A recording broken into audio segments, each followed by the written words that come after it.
आखिरकार जिस बात का डर था वही हुआ। रूस ने भारत से मांग लिया गेम चेंजर हथियार। पुतिन ने ऑफिशियली मांगे ब्रह्मोस काली जैसे हथियार। रूस की मदद करने के लिए हर वक्त तैयार है भारत। अब सिर्फ एक दिन में युद्ध खत्म कर देंगे भारतीय हथियार। दोस्तों, रूस यूक्रेन युद्ध को 1 साल से ज्यादा वक्त बीत चुका है और अब तक यूक्रेन लगभग पूरी तरह बर्बाद हो चुका है। वहां सिर्फ मलबा पड़ा है, पूरे देश में और कुछ नहीं। यूक्रेन के सामने हालात यहां तक पहुंच गए हैं कि यूक्रेन अब पाकिस्तान से हथियार की मदद मांगने चला है और हाल ही में यूक्रेन के विदेश मंत्री पाकिस्तान का दौरा भी किया है। ऐसे में अब पुतिन इस युद्ध को जितना जल्द हो सके खत्म करना चाहते हैं और इसके लिए रूस को पड़ रही है भारत की जरूरत। और दोस्तों, आपको याद हो तो हमने आपको एक वीडियो बनाकर जानकारी दी थी कि रूस जल्द भारत से हथियार मांग सकता है, सबसे ज्यादा जो तबाही मचा सकते हैं, ज्यादा से ज्यादा एरिया को कवर कर सकते हैं। दूसरा जो भारत के लेजर वेपन हैं, जैसे कि काली हो गया, दुर्गा 2 हो गया और जो अब तैयार हो रहे हैं। और अब दोस्तों, रूस ने भारतीय हथियार को यूक्रेन पर इस्तेमाल करने के लिए मोदी सरकार से मांग कर डाली है। इस लिस्ट में जो हथियार पहले नंबर पर हैं, यकीन मानिए इस हथियार से यूक्रेन तो क्या पूरी दुनिया डरती है। नाम है ब्रह्मोस मिसाइल। जी हां, अब रूस यूक्रेन युद्ध में ऐसे मिसाइल चलेगी जिसका वार दुनिया में कोई नहीं झेल पाएगा। एक बार ये फायर हो गई, खेल खत्म समझिए। अब ऐसी मिसाइलों की पूरी खेप रूस भेजने की तैयारी भारत करने वाला है। वहीं दोस्तों, आपको वीडियो में ये बताते हैं कि आखिर रूस ने ब्रह्मोस इसी वक्त क्यों मांगी है। क्या परमाणु युद्ध का संकेत दिया गया है? वहीं क्या भारत के लेजर हथियार भी रूस जाने वाले हैं? ये सब हम आपको वीडियो में आगे बताने वाले हैं। आखिरकार युद्ध में एंट्री लेगी भारतीय मिसाइल ब्रह्मोस। पुतिन ने आखिर मांग ही ली भारत से सबसे खूंखार मिसाइल।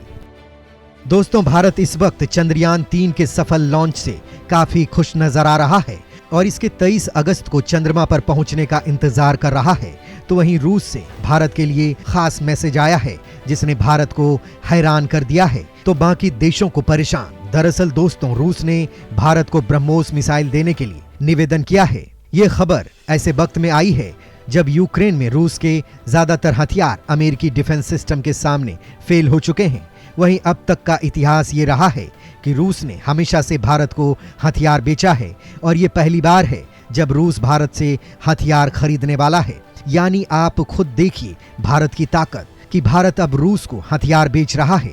वहीं दोस्तों, भारत के इस फैसले से पश्चिमी देशों की धड़कनें बढ़ने वाली है। अगर भारत रूस को ब्रह्मोस मिसाइल बेचता है तो ये अमेरिका और नाटो देशों के लिए बहुत बड़ी चिंता की बात होगी, क्योंकि यूक्रेन में जो एयर डिफेंस सिस्टम अमेरिका और नाटो की तरफ से तैनात किए गए हैं उसके पास ब्रह्मोस मिसाइल को रोकने की क्षमता नहीं है। और जिन एयर डिफेंस सिस्टम के पास ब्रह्मोस को रोकने की क्षमता है वो काफी एडवांस क्वालिटी के हैं, जिनकी तैनाती यूक्रेन में संभव ही नहीं है।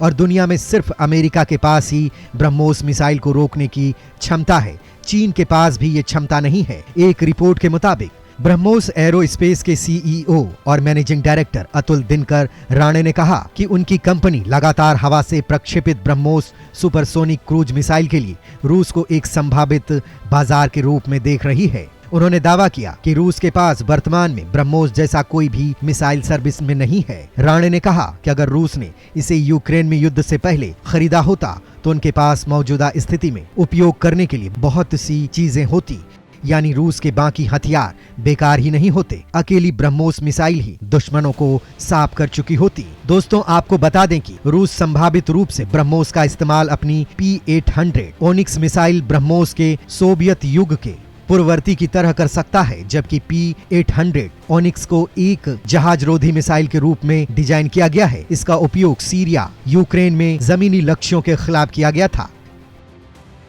क्या होगा अगर यूक्रेन पर यूज हुए ब्रह्मोस काली या दुर्गा 2 का युद्ध में इस्तेमाल पड़ जाएगा दुनिया को भारी।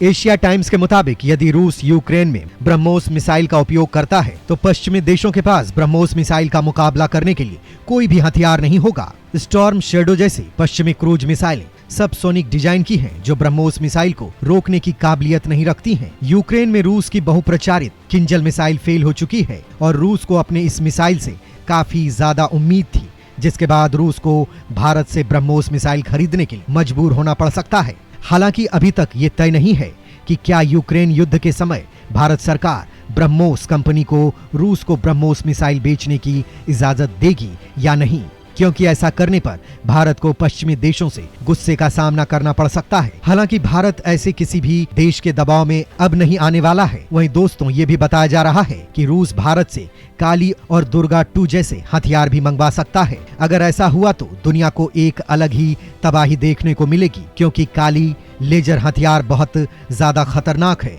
जानकारी के मुताबिक लेजर तकनीक एक तरह से कांच के उपयोग से सूर्य की रोशनी को एक जगह केंद्रित करने जैसा है, जैसे एक मैग्नीफाइंग ग्लास सूर्य की रोशनी को एक जगह केंद्रित कर कागज को जला देता है। कम शक्ति वाले लेजरों को कई सेकंड के लिए लक्ष्य पर ध्यान केंद्रित करने की आवश्यकता हो सकती है, जबकि बड़े लेजर और शक्तिशाली लेजर वेपन बहुत जल्दी नुकसान कर सकते हैं।